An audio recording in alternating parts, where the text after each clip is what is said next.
పండుగలైనా, వ్రతాలైనా, పూజలైనా, అలాగే ఆడపిల్లకి ఇచ్చే సారీ అయినా గానీ, అందులో కంపల్సరీగా ఉండాల్సింది చలివిడి. సారెలో ఎన్ని రకాలు పెట్టినా గానీ, చలివిడి లేకపోతే అది ఇన్‌కంప్లీటే. చలివిడంటే చాలామంది ఇష్టపడుతూ ఉంటారు. చలివిడిలో 2 రకాలుంటుంది. ఒకటి పచ్చి చలిమిడి, అలాగే పాకపు చలిమిడి. మరి పాకపు చలిమిడి ఏ విధంగా తయారు చేసుకోవాలో చూద్దామా? Welcome back to my channel.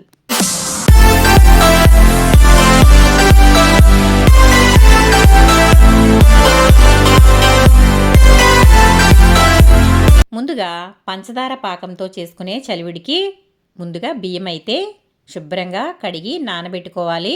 నేనైతే ఇక్కడ 1 కేజీ వరకు బియ్యం అయితే తీసుకున్నాను. ఇవి రేషన్ బియ్యం అయితే చలివిడికి చాలా బాగుంటాయి కాబట్టి ఈ విధంగా రేషన్ బియ్యం తీసుకున్నాను. ఒకవేళ మీ దగ్గర ఇవి లేకపోతే సన్న బియ్యం ఉంటాయి కదా, సోనా మసూరి, అవి కూడా వేసుకోవచ్చు. నేనైతే ఇక్కడ దీంతో 2 తవ్వలైతే తీసుకున్నానండి. దీనిని తవ్వ అంటారు. తవ్వ అంటే 1/2 కేజీ బియ్యం అండి. కాబట్టి నేను 2 తవ్వలు తీసుకున్నాను. అంటే 1 కేజీ బియ్యం అయితే వీటిని శుభ్రంగా కడిగేసి నానబెట్టేసుకుంటున్నాను. చూసారు కదా, ఇదిగోండి ఇలా శుభ్రంగా కడిగేసి ఒక 24 అవర్స్ అయితే బాగా నానబెట్టుకోవాలి. మీకు అంత టైం లేదు అనుకుంటే కనుక నైట్ అంతా కూడా నానబెట్టేసుకున్నా కూడా సరిపోతుంది. నేనైతే ఇక్కడ ముందు రోజు రాత్రి నానబెట్టాను.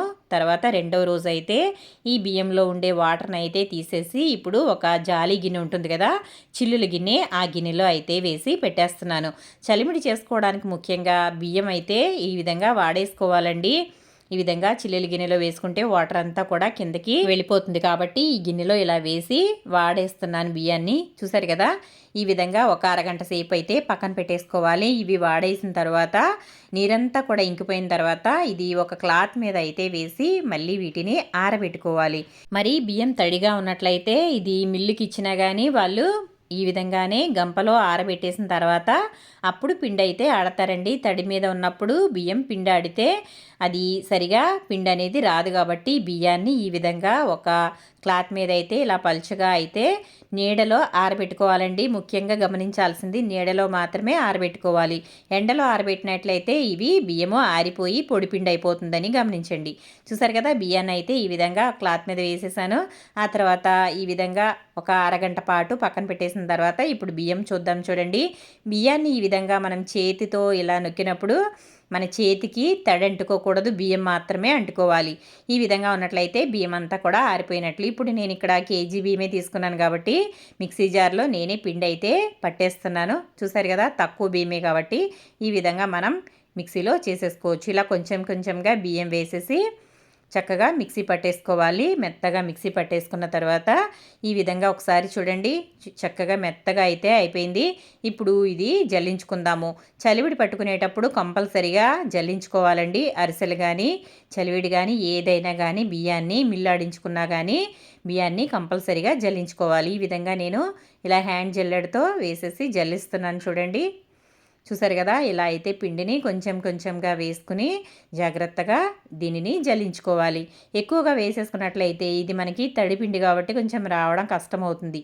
కాబట్టి కొంచెం కొంచెంగా వేసి ఇలా జల్లించుకోవాలి. చూడండి, పిండి అయితే ఎంత చక్కగా కిందకైతే వచ్చేస్తుందో చూసారు కదా. ఈ విధంగా పిండి అంతా కూడా జల్లించేసి పక్కన పెట్టేసుకోవాలి.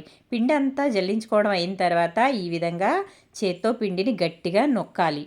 ఇలా నొక్కి పెట్టుకోవడం వల్ల పిండిలో తేమ అనేది పోకుండా తడిగానే ఉంటుంది. ఇలా తడిగా ఉండడం వల్ల మనకి చలివిడి అయితే చక్కగా వస్తుంది. అరిసెలకి కూడా సేమ్ ఇదే ప్రాసెస్ అండి. ప్రాసెస్ అయితే మారదు. కాబట్టి పిండిని ఇలాగే పట్టుకోవాలి. చూసారు కదా, పిండి అయితే నొక్కేసి పెట్టాం కదా. ఇప్పుడైతే పాకం అయితే రెడీ చేసేసుకుందాం. స్టవ్ అయితే వెలిగించి ఇదిగోండి బాండీ అయితే పెట్టేశాను. ఆ తర్వాత ఇందులో కొంచెం నెయ్యి వేసుకుంటున్నాను. ఈ విధంగా కొంచెం నెయ్యి వేసుకుని దీంట్లో జీడిపప్పు, అలాగే కిస్మిస్లు, ఎండు కొబ్బరి కూడా ఇందులో వేయించుకుందాము. చలివిడిలోకి నెయ్యి ఉంటేనే చాలా టేస్టీగా ఉంటుందండి. కంపల్సరీగా నెయ్యి అయితే అస్సలు స్కిప్ చేయొద్దు. ఈ విధంగా తినే చలివిడి అయితే కనుక అసలు ఇంకా నెయ్యి కంపల్సరీగా ఉండాల్సిందే. నేను ఇక్కడ ఒక 50 గ్రాముల వరకు జీడిపప్పు అయితే వేశాను. ఇది మంచి రంగు వచ్చే వరకు ఈ విధంగా వేయించుకోవాలి.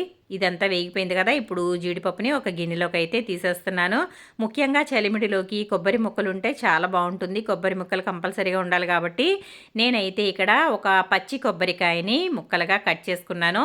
అవి కూడా ఇందులో వేసేస్తున్నాను. మనం తీసుకునే క్వాంటిటీని బట్టి, మనం చలిమిడి ఎంత చేసుకుంటున్నామో దానిని బట్టి కొబ్బరికాయ అనేది వేసుకోవాలండి. నేనైతే ఇక్కడ కేజీ బియ్యం తీసుకున్నాను కదా, మనకి అది ఎంత పడుతుందో తెలియదు కాబట్టి నేనైతే ఇక్కడ ఒక సగం చెక్క వరకు కొబ్బరి చెప్పు తీసుకున్నాను. చిన్నగా ముక్కలు కట్ చేసుకుని ఈ విధంగా వేయించుకుంటున్నాను. ఇవి కూడా చక్కగా వేగిపోయాయి. ఇలా ఎర్రగా వేగితే బాగుంటాయి. మీ దగ్గర ఒకవేళ పచ్చి కొబ్బరి లేకపోతే ఎండు కొబ్బరి కూడా వేసుకోవచ్చండి. ఏదైనా కానీ కొబ్బరి అనేది చలిమిడిలోకి బాగుంటుంది. చూసారు కదా, ఈ విధంగా మంచి రంగు వచ్చే వరకు ఇలా వేయించుకోవాలి. ఇదంతా వేగిన తర్వాత నేను నెయ్యితో సహా కొబ్బరి ముక్కల్ని ఒక గిన్నెలోకి అయితే తీసేసుకుంటున్నాను. ఆ తర్వాత అదే బాండీలో పంచదార వేసుకుందాం. నేనైతే 2 తవ్వల బియ్యం తీసుకున్నాను కదా, కాబట్టి 3/4 తవ్వ వరకు పంచదార వేస్తున్నాను. పంచదార మీరు కొలత ప్రకారం వేసుకున్నట్లయితే కనుక మనకి పిండి ఎంత తీసుకున్నామో దానిని బట్టి చూసుకుని వేసుకోవాలండి. ఒకవేళ మీరు పాకం ఎక్కువ పట్టేసుకున్నట్లయితే పిండి తక్కువ అయిపోతే దాన్ని ఏం చేయలేం కాబట్టి పిండి ఎప్పుడు కూడా కొంచెం ఎక్కువగానే ఉంచుకోవాలి. మనకి ఒక్కొక్కసారి పాకానికి ఎక్కువ పిండి పట్టొచ్చు, తక్కువ పిండి కూడా పట్టొచ్చు కాబట్టి అది పంచదారని బట్టి ఉంటుంది. మీరు ఒకవేళ ఇదే ప్రాసెస్లో బెల్లంతో కూడా చలిమిడి తయారు చేసుకోవచ్చు.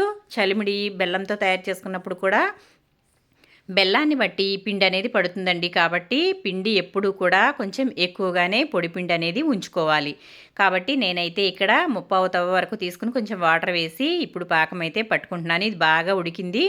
ఇప్పుడు చెక్ చేసుకుందాము. ఈ విధంగా ఒక చిన్న గిన్నెలో వాటర్ అయితే తీసుకోవాలి. ఆ తర్వాత మనం తయారు చేసుకున్న పాకం ఉడుకుతుంది కదా, అది ఇందులో కొంచెం అయితే వేసి ఇలా చేత్తో పాకాన్ని దగ్గరగా తీసుకోవాలి.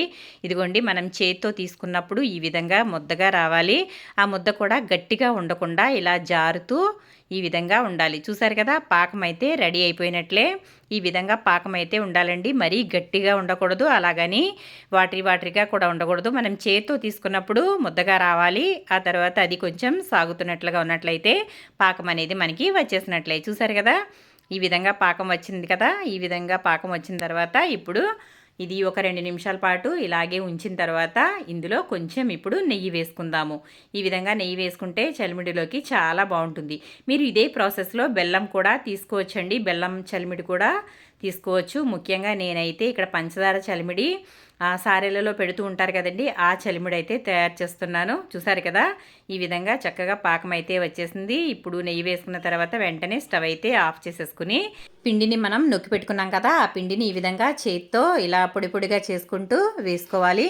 ఒక చేత్తో పిండి వేసుకుంటూ ఒక చేత్తో గరిటెతో పిండిని బాగా కలుపుకోవాలి. చూడండి, ఈ విధంగా చూపించిన విధంగా స్పీడ్గా ప్రాసెస్ అనేది ఇక్కడ చేసుకోవాలండి. ఎందుకంటే పాకం అనేది గట్టిగా అయిపోతుంది కాబట్టి పిండిని వేసుకుంటూ మనకి ఆ వేడిలోనే, పాకం వేడిలోనే పిండి అనేది ఉడకాలి కాబట్టి ఈ విధంగా మనం పిండిని వేసుకుంటూ స్పీడ్గా కలుపుకోవాలి. చూసారు కదండి, ఈ విధంగా అయితే పిండిని వేస్తూ చాలా స్పీడ్గా కలుపుకోవాలి. ఇలా చూసుకుంటూ పిండి అయితే కొంచెం కొంచెంగా వేసుకుంటూ ఇలా కలుపుకోవాలి. పిండి అనేది ఇదిగోండి ఈ విధంగా ఉండాలి చలిమిడి. చూసారు కదా, మరీ గట్టిగా చేసేసుకోకూడదు. గట్టిగా చేసుకున్నట్లయితే ఇది ఆరేసరికి ఇంకా గట్టిగా అయిపోయి పొడి పొడిగా అయిపోతుంది, ముద్ద అనేది రాదండి.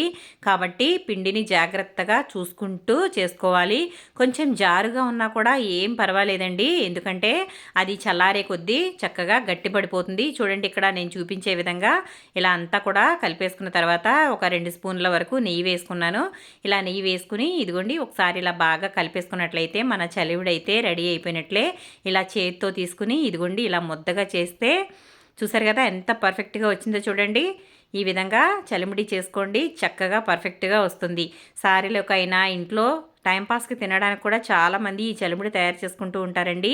మా పిల్లలకైతే ఈ విధంగా తినడం చాలా ఇష్టం. చలిమిడి అంటే అసలు ఎప్పుడు చూడు చలిమిడి చేయమ్మా, చలిమిడి చెయ్యి అనేసి అని అంటూ ఉంటారండి. ఇలా అప్పుడప్పుడు నేను తినడానికి ఇలా నెయ్యి ఎక్కువగా వేసి కొబ్బరి ముక్కలు కూడా వేసి ఇలా తయారు చేస్తూ ఉంటాను. చూసారు కదా, చక్కగా స్మూత్గా సాఫ్ట్గా అయితే వచ్చిందండి చలిమిడి. చూసారు కదా ఎంత బాగా వచ్చిందో చూడండి ఒకసారి, ఎంత చక్కగా ముద్ద అయిందో. నేను చూపించిన విధంగా కనుక చలిమిడి చేసినట్లయితే పర్ఫెక్ట్గా వస్తుందండి. ఇదే ప్రాసెస్లో బెల్లం కూడా వేసుకుని చేసుకోవచ్చు. చూసారు కదా పంచదార చలిమిడి ఎంత బాగుందో చూసారు కదా, చక్కగా తెల్లగా ఉంది. మన రేషన్ బియ్యంతో చేసుకున్నా కూడా చాలా తెల్లగా సాఫ్ట్గా వస్తుందండి. కానీ మనం చేసుకునేటప్పుడు బియ్యాన్ని బాగా శుభ్రంగా కడుక్కోవాలి. అప్పుడు మనకి ఈ బియ్యంతో చక్కగా చలిమిడి అనేది చాలా తెల్లగా చక్కగా వస్తుంది. చూసారు కదా ఎంత సాఫ్ట్గా వచ్చిందోనండి. ఇదిగోండి ఇంకా చలిమిడి రెడీ అయిపోయింది కదా, నేనైతే బౌల్లోకి తీసేసాను. ఈ విధంగా పైన నేను జీడిపప్పు అలాగే నేతిలో వేయించిన కొబ్బరి ముక్కలు ఇవన్నీ కూడా పైన వేస్తున్నాను. మీకు ఒకవేళ ఇలా కాదు అనుకుంటే కనుక డైరెక్ట్గా మనం చలిమిడి చేసేసిన తర్వాత దాంట్లోనే వేసేసి ఇదన్నీ కూడా తిప్పేసుకోవచ్చండి, చాలా బాగుంటుంది. చూసారు కదా మన చలిమిడి అయితే రెడీ అయిపోయింది. చక్కగా కొబ్బరి ముక్కలతో ఈ విధంగా గార్నిష్ చేసుకోండి, అద్దరిపోతుంది. ఇంకా గసగసాలు కూడా వేస్తారు. బయట సారీలో తీసుకెళ్లే వాటిలో అయితే కంపల్సరీగా గసగసాలు కూడా వేసుకుంటే చాలా బాగుంటుంది. చూసారు కదా నేనైతే ఇక్కడ గసగసాలు అలాగే ఇలాచీ కూడా ఏమీ వేయలేదండి, ఎందుకంటే ఇంట్లోకి నేను పిల్లలు తినడానికి చేశాను కాబట్టి. ఇక్కడ జీడిపప్పు కొబ్బరి ముక్కలు మాత్రమే వేస్తున్నాను. చాలా టేస్టీగా అయితే వచ్చిందండి చలిమిడి. ఈ విధంగా మీరు కూడా తప్పకుండా ట్రై చేయండి. మీకు ఏ విధంగా వచ్చిందో నాకు కమెంట్ సెక్షన్లో కమెంట్ పెట్టండి ఫ్రెండ్స్. ఇది సారెలోకి అలాగే ఇంట్లో తినడానికి చాలా బాగుంటుంది. మీరు సందర్భం ఏదైనా కానీ ఇలా చలిమిడి చేసుకుంటే కనుక పర్ఫెక్ట్గా వస్తుంది. ఒకవేళ మీరు అరిసెలకి చలిమిడి చేసుకోవాలనుకుంటే కనుక ఇందులో పాకుండలు చేసుకోవచ్చు, అలాగే అరిసెలు చేసుకోవచ్చు. ఇందులో కొబ్బరి ముక్కలు వేసుకోకుండా ఇంకా ఇదే చలిమిడితో అవన్నీ కూడా చేసుకోవచ్చండి. చూసారు కదా ఒక్క చలిమిడితో ఎన్నో రకాల స్వీట్స్ అయితే తయారు చేసుకోవచ్చు.